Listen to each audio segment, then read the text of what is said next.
Dios le bendiga. Iglesia de Cristo, Radio Televisión, Ramírez Tejada. Cantemos alabanzas a Dios. El himno 397. Cuán glorioso será ese día. Cantemos a Dios.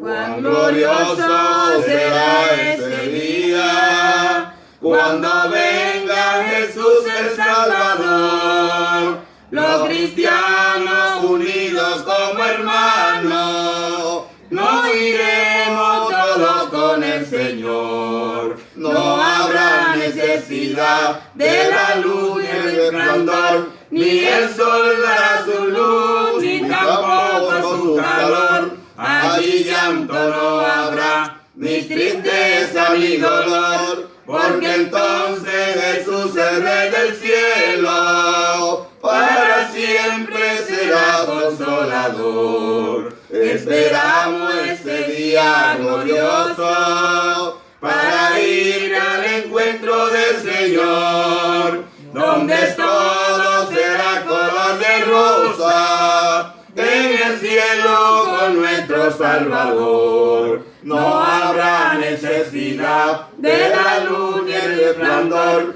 ni el sol dará su luz, ni tampoco su calor. Allí llanto no habrá, ni tristeza ni dolor, porque entonces Jesús el Rey del cielo para siempre será consolador. El cristiano fiel y verdadero, y también el obrero de valor, y la iglesia esposa del Cordero, estarán en los brazos del Señor. No habrá necesidad de la luz ni el resplandor, ni el sol dará su luz, ni tampoco su calor. Allí llanto no habrá, ni tristeza ni dolor, porque entonces Jesús el Rey del cielo para siempre será consolador.